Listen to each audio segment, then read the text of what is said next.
Rohit Sharma Australia पहुंच गए हैं और सबके जहन में एक ही सवाल है कि सेकंड टेस्ट जो कि एडिलेड में होने वाला है पिंक बॉल से डे नाइट टेस्ट, उसमें इंडिया के लिए ओपनिंग कौन करेगा। यशस्वी जायसवाल तो फिक्स्ड हैं, उनके साथ क्या हमें रोहित शर्मा दिखेंगे या पिछले मैच के हीरो केएल राहुल।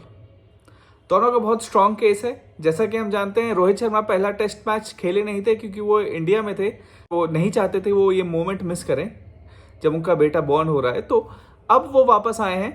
इंडिया पहला टेस्ट भी जीत चुका है। ओपनिंग में हमने देखा केएल राहुल ने बहुत अच्छी बैटिंग की। फर्स्ट इनिंग में वो इंडिया के बेस्ट बैट्समैन एक तरह से आप कह सकते हैं।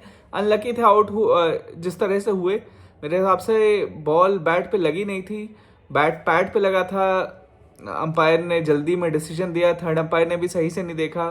बट जो उनकी बैटिंग थी फर्स्ट इनिंग में वो सबसे बेहतर थी। जो जब सबसे मुश्किल हालात थे, बॉल लेट खेलते हैं, वो आने देते हैं ज़्यादा, ना फ्रंट फुट पे कमिट करते हैं ना बैक फुट पे बहुत ज़्यादा शुरुआत से कमिटेड रहते हैं। तो ऑस्ट्रेलियन कंडीशंस के लिए पेस अच्छा खेलते हैं, बाउंस अच्छी राइड करते हैं, तो ऑस्ट्रेलियन कंडीशंस के लिए आइडियल है। और यही हमने देखा, फर्स्ट इनिंग में अच्छा खेला और सेकेंड इनिंग में यशस्वी जायसवाल के साथ मिलकर एक लंबी पार्टनरशिप की।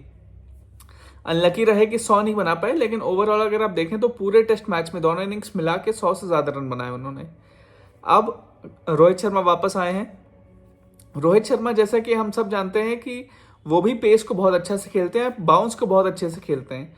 पुल शॉट जैसी रोहित शर्मा मार सकते हैं, मेरे ख्याल से वर्ल्ड क्रिकेट में शायद ही कोई है जो इतनी एफर्टलेस पुल मार सकता है। तो ऑस्ट्रेलियन कंडीशंस में जहां बाउंस एक मेजर फैक्टर होता है, वहां पे रोहित शर्मा भी बहुत अच्छा खेल सकते हैं क्योंकि पेस और बाउंस से उनको इतनी दिक्कत नहीं होती है। रोहित शर्मा के बारे में सब हर आदमी यही कहता है कि उनके पास टाइम बहुत है, और टाइम बहुत है ये इसका मतलब ये होता है कि पेस आपको बॉदर नहीं कर रही है। कोई बहुत तेज भी डाल रहा है तो आपके पास इतना टाइम है कि आराम से आप उसे बॉल को टाइम कर सकते हैं, अपना पैनिक नहीं हो रहे हैं, आप बीटन फॉर पेस नहीं हो रहे हैं, जो काफ़ी बार इंडियन बैटर्स होते हैं जब वो ऑस्ट्रेलिया जाते हैं। तो वो रोहित शर्मा के साथ प्रॉब्लम नहीं है। तो दोनों ही बैट्समैन अगर आप देखें, दोनों ही के पास स्ट्रेंथ और वीकनेसेस हैं। तो सबसे पहले हम केएल राहुल की बात करेंगे कि अगर वो ओपनिंग करते हैं तो क्या क्या फ़ायदे हैं। देखिए, सबसे पहले केएल राहुल एक परमानेंट फिक्सचर नहीं थे। इंजरीज हुई रोहित शर्मा शुभमन गिल को, तो केएल राहुल को मौका मिला। इंडियन कंडीशंस में बहुत अच्छा नहीं खेलते हैं, स्पिनिंग पिच होती है तो जल्दी आउट हो जाते हैं। लेकिन ओवरसीज में अगर आप उनका रिकॉर्ड देखें तो मल्टीपल हंड्रेड्स मारे हैं, इंग्लैंड में भी मारे हैं, ऑस्ट्रेलियन टूर में भी पिछली बार मारा था। तो प्लेयर बहुत अच्छे हैं बाहर की कंडीशंस के लिए, और टेक्निक बहुत अच्छी है। अगर आप देखें उन्हें तो अपने आय के अंडर खेलते हैं और बहुत लेट खेलते हैं। फ्रंट फुट गेम अच्छा है, बैक फुट गेम अच्छा है, कवर ड्राइव अच्छी मारते हैं, स्क्वायर ड्राइव अच्छी मारते हैं, पुल अच्छा है, हुक अच्छा है, लीव बॉल को अच्छा करते हैं। तो टेस्ट मैच के लिए एक आइडियल ओपनर की तरह है फॉरेन कंडीशंस में। ऑस्ट्रेलिया में बॉल मूव भी बहुत नहीं करता है, तो ऐसा भी नहीं है कि स्विंगिंग बॉल परेशान करती है। अच्छा, इस मैच में लेकिन जो थोड़ा अंतर है बाकी ऑस्ट्रेलियन पिचेस से और कंडीशन से, वो ये है कि मैच एडिलेड में हो रहा है। जो लोग एडिलेड में टेस्ट मैच फॉलो करते हैं वो जानते हैं पिछली बार हम 36 ऑल आउट हुए थे एडिलेड में, क्योंकि बॉल स्विंग यहाँ पे और जगह से ज़्यादा करता है। खैर, एक फेमस टेस्ट मैच और है जो शायद लोगों को याद हो या ना हो, 2003 का टूर था। उसमें एडिलेड ही वो जगह थी जहां पे इंडिया ने कमबैक किया था और टेस्ट मैच जीता था। बहुत सालों बाद ऑस्ट्रेलिया में एक टेस्ट मैच जीता था। राहुल द्रविड़ ने उसमें पहली इनिंग में 233 बनाए थे और सेकेंड इनिंग्स में फिर नॉट आउट रहे थे कि मैच जितवाया था। साथ ही साथ ऑस्ट्रेलिया की सेकेंड इनिंग में अजीत अगरकर ने 6 विकेट लिए थे। आई विविडली रिमेंबर दैट मैच क्योंकि मुझे अभी भी याद है, मैंने लाइव वो मैच देखा था।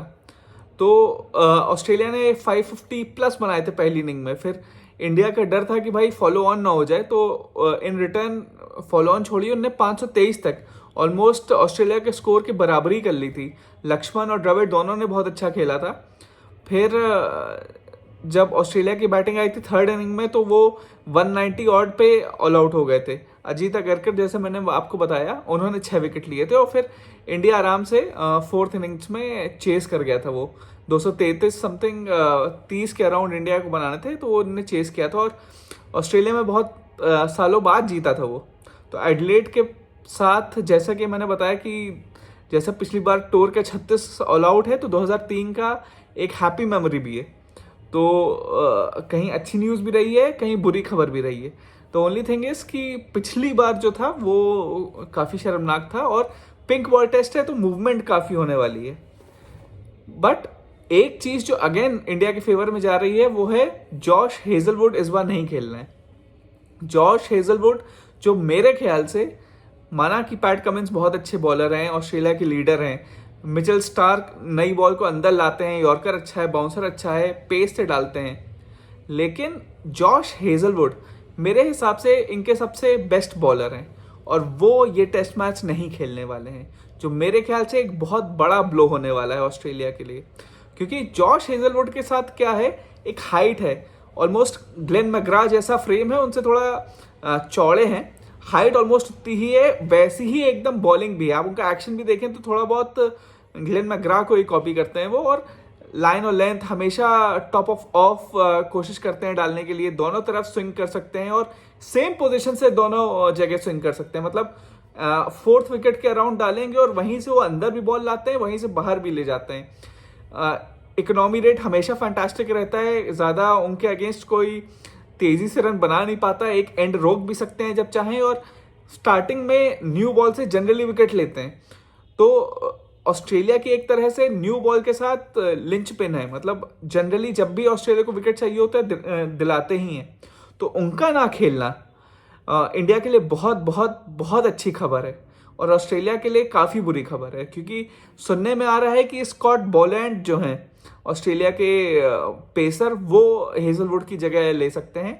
अब कुछ जैसे मैंने ट्विटर पे देखा, एक्स जिसे आप कहते हैं, कि कुछ फैंस हैं वो ज़बरदस्ती घबरा रहे हैं कि स्कॉट बोलैंड भी बहुत अच्छे बॉलर हैं और वो भी लाइन और लेंथ अच्छी डालते हैं, स्विंग कर सकते हैं, लेकिन मेरे ख्याल से वहीं पे थोड़ा नॉलेज की कमी आ जाती है, या क्रिकेट इतना उन लोगों ने फॉलो नहीं किया है जिन्होंने ये बात कही है। क्योंकि स्कॉट बोलैंड जब आए थे, जो शुरुआत में उन्होंने 3-4 मैच खेले थे, तो सही में उनकी इकोनॉमी भी बहुत अच्छी थी। शुरुआत में ही उन्होंने अपने होम टाउन में डेब्यू किया था और काफ़ी विकेट लिए थे, और लग रहा था कि भाई बहुत ही शानदार कोई बॉलर आ गया है। लेकिन अगर आप पिछला एशेस देखें या पिछले उनके 4-5 मैच उठा के देख लें, तो स्कॉट बोलैंड को एक तरह से आप कह सकते हैं he has been figured out.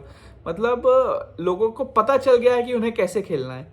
क्योंकि ये भी मैं आपको समझाता हूँ कैसे, क्योंकि स्कॉट बोलैंड जो है वो बहुत तेज बॉलर नहीं है, पेस नहीं है, तो यॉर्कर नहीं है, बाउंसर नहीं है, और अगर आप उनको पकड़ लेते हैं तो उनके पास डिफेंसिव ऑप्शंस ज़्यादा नहीं है। अब उन्हें पकड़ा कैसे जाए? स्विंग जैसे कि लोग जिन्होंने थोड़ा बहुत उन्हें खेलते हुए देखा है वो कहते हैं कि एक लाइन और लेंथ अच्छी डालते हैं और वहीं से स्विंग करा सकते हैं।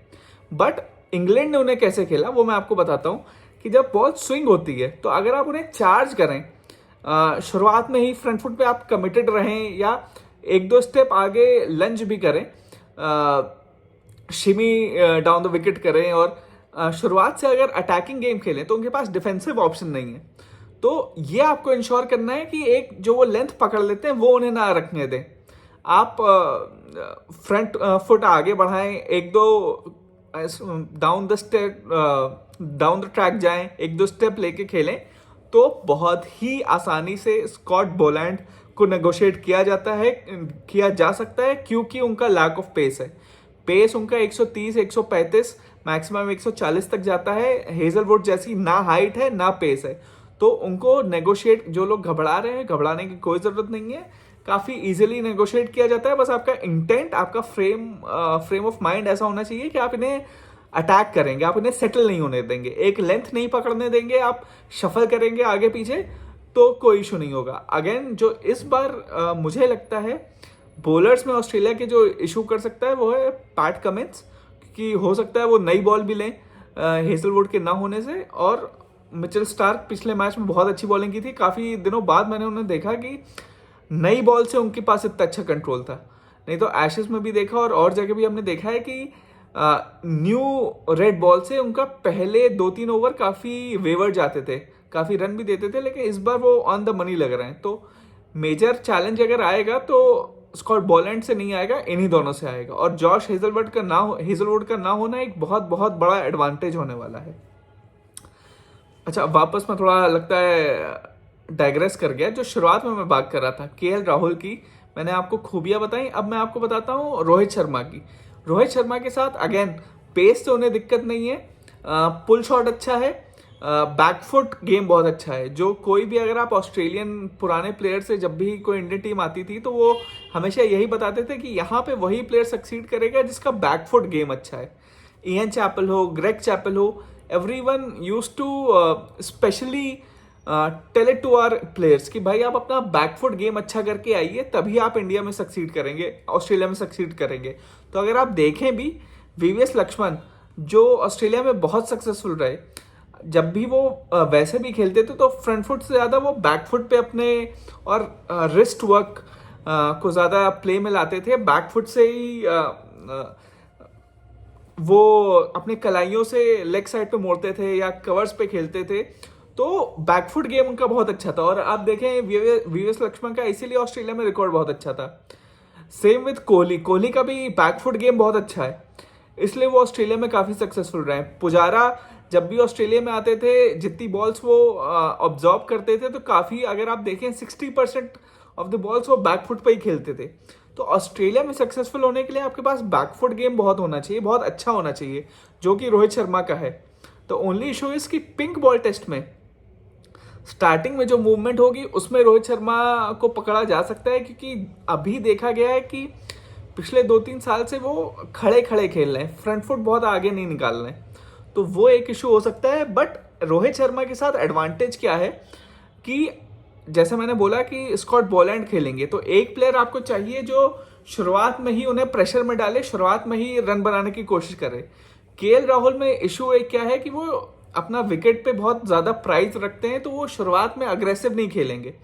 शुरुआत में वो बहुत डिफेंसिव होके खेलना चाहेंगे, जिसपे स्कॉट बॉलैंड को कॉन्फिडेंस आ सकता है। तो ये एक चीज़ है जो मेरे ख्याल से केएल राहुल के अगेंस्ट जा रही है और रोहित शर्मा के प्लस में जा रही है कि रोहित शर्मा अग्रेसिव इंटेंट से खेलने जाएंगे अगर ओपन करते हैं तो। बट स्टिल जहाँ तक इस टेस्ट मैच की बात रही और सीइंग कि केएल राहुल अभी 5-6 साल और टेस्ट मैच खेल सकते हैं, तो मेरे ख्याल से ये एक पॉइंट लिया जा सकता है कि केएल राहुल को ओपनिंग की जाए विद यशस्वी जायसवाल और फिर नंबर 3 पे रोहित शर्मा आए। अच्छा, नंबर 3 पे भी अगर शुभमन गिल फिट हैं तो लोग कह रहे हैं शुभमन गिल को 3 पे आना चाहिए, फिर 4 पे विराट कोहली और 5 पे रोहित शर्मा को आना चाहिए। कहीं कहीं मैं ये भी पढ़ता हूँ कि Shubman Gill is gonna be the best batter of this generation और शायद of all time for India. तो उनको मैं बता दूं, अगर आप लोगों ने क्रिकेट देखा है, और मुझे ये भी नहीं समझ में आता इतने बड़े बड़े कमेंटेटर्स और जितने एक्सपर्ट्स ऑफ द गेम बनते हैं, वो शुभमन गिल की बैटिंग में एक जो बेसिक फ्लॉ है वो क्यों नहीं पॉइंट आउट करते हैं कि जब भी, अगर मान लीजिए उन्होंने लेग स्टंप का गार्ड लिया है या वो लेग स्टंप पे खड़े हैं, तो जब वो फ्रंट फुट का अपना आगे निकालते हैं तो वो बॉल की लाइन को कवर नहीं करते हैं, उनका पैर सीधे सीधे आगे जाता है। फॉर एग्जाम्पल, अगर बॉल ऑफ स्टंप पे है या आउटसाइड ऑफ स्टंप पे है तो वो ऑफ स्टंप की तरफ आगे नहीं बढ़ेगा। वो फ्रंट फुट अगर बढ़ाएंगे भी तो वो, अगर लेग स्टंप पे उनने गार्ड लिया है तो उनका पैर लेग स्टंप की तरफ ही बढ़ेगा और बैट एंड पैड पे एक गैप रह जाएगा। इसीलिए आप देखेंगे कि जब वो स्विंगिंग बॉल को खेलेंगे, चाहे वो न्यूजीलैंड हो, साउथ अफ्रीका हो, इंग्लैंड हो, ऐसी कंडीशंस में बहुत स्ट्रगल करेंगे, क्योंकि स्विंगिंग बॉल मेरे ख्याल से उनके साथ एक अकिलीज हील होने वाला है, जो उन्हें अपनी ये कमी दूर करनी पड़ेगी कि बैट एंड पैड में एक गैप रहता है, क्योंकि जनरली वो पंच करना चाहते हैं तो एक बैट और पैड में गैप छोड़ देते हैं। यही आपने देखा वो स्पिन के खिलाफ भी इसीलिए स्ट्रगल करते हैं, क्योंकि जो पैर है उनका वो to the line of the ball नहीं जाता है, वो besides the line of the ball जाता है। अब काश मेरे पास बैट होता और एक पिच मैप होता है या ज़्यादा अच्छे ग्राफिक्स होता तो मैं आपको समझा पाता, लेकिन एक ये बेसिक फ्लॉ है। हाँ, ऑस्ट्रेलिया में उन्हें इशू नहीं होने वाला है, क्योंकि पेस के साथ उन्हें भी इशू नहीं है और बैकफुट गेम उनका भी अच्छा है।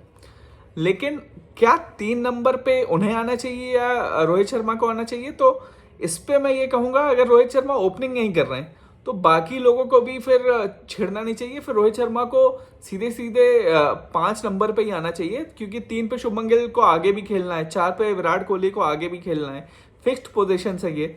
तो अगर कोई मूवमेंट हो रहा है तो केएल राहुल और रोहित शर्मा में ही स्वैप होना चाहिए। एक ओपनिंग करे, एक नंबर 5 पे खेले। रोहित शर्मा 5 पे खेलने से, और इस मैच में स्पेशली 5 नंबर भी बहुत इंपॉर्टेंट पोजीशन है, because it might be as important as an opener, क्योंकि जो पिंक बॉल है वो पहले सेशन में इतना मूव नहीं करेगी जितना थर्ड सेशन में करेगी जब लाइट्स ऑन हो जाएंगी। तो third session would almost be like facing the new ball as an opener. तो 5 नंबर पे भी इस मैच में आपको स्पेशली 5 नंबर पे, 4 नंबर पे ऐसे प्लेयर चाहिए जो स्विंगिंग बॉल भी अच्छा खेल सकें, क्योंकि तब बैटिंग कंडीशंस ज़्यादा टफ होने वाली हैं ओपनिंग के कंपैरिजन में। इसलिए एक पॉइंट और रोहित शर्मा के फेवर में जाता है ओपनिंग का, क्योंकि शुरुआत में जब बैटिंग कंडीशंस अच्छी हो तो वो ज़्यादा रन बना पाए, या तो फिर केएल राहुल को ही ये बता के भेजा जाए कि भाई थोड़ा और पॉजिटिव इंटेंट दिखाइएगा, क्योंकि पिंक बॉल में पहले 2 session would be better for batting rather than the third session जब लाइट्स ऑन हो जाएंगी। तो ये बेसिक एनालिसिस है रोहित शर्मा और केएल राहुल की। मैंने दोनों की आपको क्या बोलते हैं स्ट्रेंथ्स और वीकनेसेस बता दी। अब आप अभी मुझे बताइए कि आपके हिसाब से कौन सा वो प्लेयर है जो इंडिया की तरफ से ओपन करना चाहिए अगले टेस्ट में।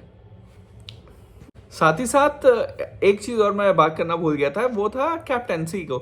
काफ़ी लोग कह रहे हैं कि यार जसप्रीत बुमराह ने इतनी अच्छी कैप्टेंसी की और उन्हें ही सेकंड टेस्ट में कैप्टन होना चाहिए। तो भाई माना कि बुमराह ने बहुत अच्छी कैप्टेंसी की, और मेरे हिसाब से Bumrah is one of the finest cricketing minds. मतलब बॉलर तो वो ग्रेटेस्ट ऑफ दिस जनरेशन है, perhaps the greatest that India has ever produced, the greatest match winner that India has ever produced.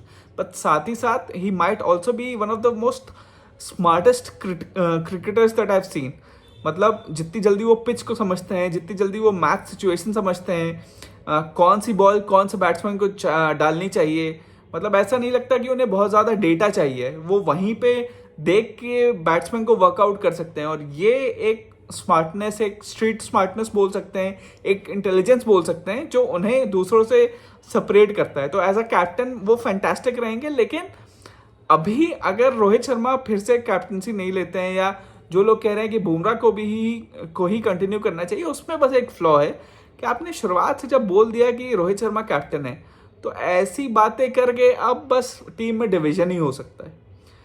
इसका कोई औचित्य नहीं है, क्योंकि रोहित शर्मा आए हैं, वो ओरिजिनल कैप्टन है, तो वही कैप्टन रहेंगे। ये सब चीज़ें रूमर्स फ्यूल करके आप वहाँ पे ज़बरदस्ती का लड़ाई लगवाने की चीज़ कर रहे हैं। तो ये मेरी दरख्वास्त रहेगी मीडिया से भी और उनके फैन से भी कि ये ना करें कि भाई बुमराह फैंटास्टिक कैप्टन है, हो सकता है रोहित शर्मा से बेटर भी हो, लेकिन जब एक कोई डेजिग्नेटेड है तो अभी उन्हीं को ही रहना चाहिए। जब 1-2 साल बाद मान लीजिए वो नहीं खेलते हैं और इंडिया को नए कैप्टन की ज़रूरत है, तो मेरे ख्याल से फ्रंट रनर जसप्रीत बुमराह ही होना चाहिए, क्योंकि उनसे अच्छा क्रिकेटिंग ब्रेन मेरे ख्याल से और प्रेजेंट जनरेशन में किसी के पास नहीं है। और ऐसा ना ही कोई ऐसा प्लेयर मुझे दिख रहा है जो उनसे बेटर कैप्टन हो सकता है। जस्ट बिकॉज वो एक फास्ट बॉलर है तो आप उन्हें ये ऑनर ना दें तो वो गलत होगा। जिस हिसाब से उन्होंने कैप्टनसी की है, मेरे ख्याल से उन्हें ये मौका आगे भी देना चाहिए।